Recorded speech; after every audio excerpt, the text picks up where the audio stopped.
Chers frères et sœurs dans le Christ Jésus, Shalom Aleichem. Aujourd'hui, nous sommes le premier dimanche du carême. Ce n'est plus le temps ordinaire et c'est le carême qui commence. Et dans l'évangile d'aujourd'hui, c'est intéressant, on nous parle de Jésus qui va au désert. Waouh, c'est intéressant.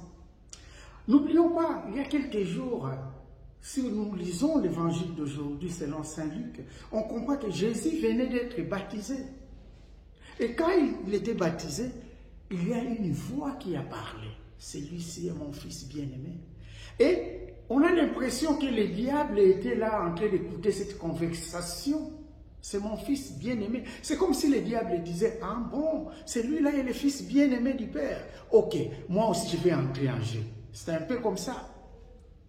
Et Jésus est baptisé, et on trouve directement après son baptême, on nous dit, Jésus est poussé au désert. Mais c'est intéressant, dans l'esprit, il fut conduit au désert. Dans l'esprit, on ne parle pas que physiquement, il était physiquement comme ça, mais dans l'esprit, poussé au désert. Parce que ça pose un peu problème. Quand on entend ce qui s'est passé au désert, mais c'est dans 3 endroits différents. Donc, dans l'esprit, ça tient beaucoup. Dans l'esprit, poussé au désert. Et là, au désert, il était tenté. Nous comprenons que c'est quoi le désert? Le désert, c'est un lieu aride où rien ne pousse. Le désert, c'est aussi le lieu des tentations. N'oublions pas que le peuple juif était au désert. Ils avaient toutes les tentations du monde. Et dans l'évangile d'aujourd'hui, Jésus au désert, lui aussi est tenté. Jésus est le Fils de Dieu. Et Dieu lui-même, nous dit les Philippiens, Jésus-Christ, Fils de Dieu et Dieu lui-même. Jésus-Christ, Fils de Dieu et Dieu lui-même. Librement se dépouilla de toutes choses. Jésus-Christ, Fils de Dieu et Dieu lui-même, librement se dépouilla de toutes choses. Mais il est tenté. Tenté par qui? Par le diable. Comment un fils de Dieu peut-il dialoguer avec le diable? C'est une bonne question. Tout un Dieu qui dialogue avec le diable. Le diable récite même des paroles bibliques, des versets bibliques.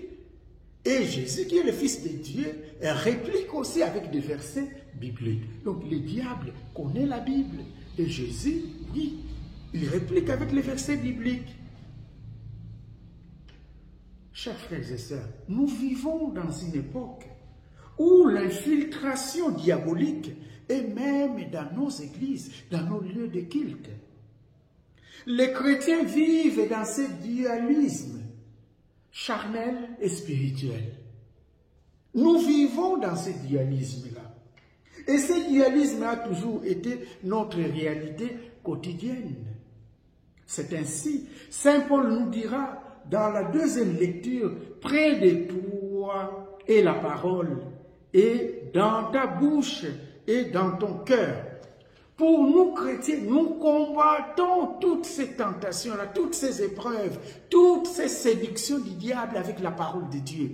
Alors, chers frères et sœurs, si nous ne lisons pas la parole de Dieu, si nous laissons la place vide, le diable viendra combler cette place-là. Et c'est pour cela, parfois, certains chrétiens n'ont pas d'argument pour défendre leur foi. La parole de Dieu. Quand nous prenons la parole de Dieu, nous le mettons en pratique, quelle que soit la force du diable, quelle que soit la puissance du diable. Et si nous connaissons la parole de Dieu, qui est Jésus-Christ? Parce que Jésus-Christ, n'oublions pas, il est la parole de Dieu. Si nous connaissons cette parole, alors le diable n'a pas de force.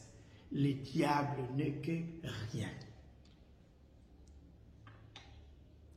Dans la parole de Dieu, que le peuple Israël avait gardé leur bouche, leur foi intacte. C'est la première lecture dans le livre du Deutéronome. Vous allez garder cette parole chez vous, vénérer cela même, commémorer ce qu'avaient vécu vos ancêtres. ce que nous dit la première lecture. Et pour nous chrétiens, la parole de Dieu, chers frères et sœurs, doit nous accompagner pendant ces temps de carême. Alors, comme résolution, de temps à autre, il faut lire la parole de Dieu. Essayez de la mettre en pratique.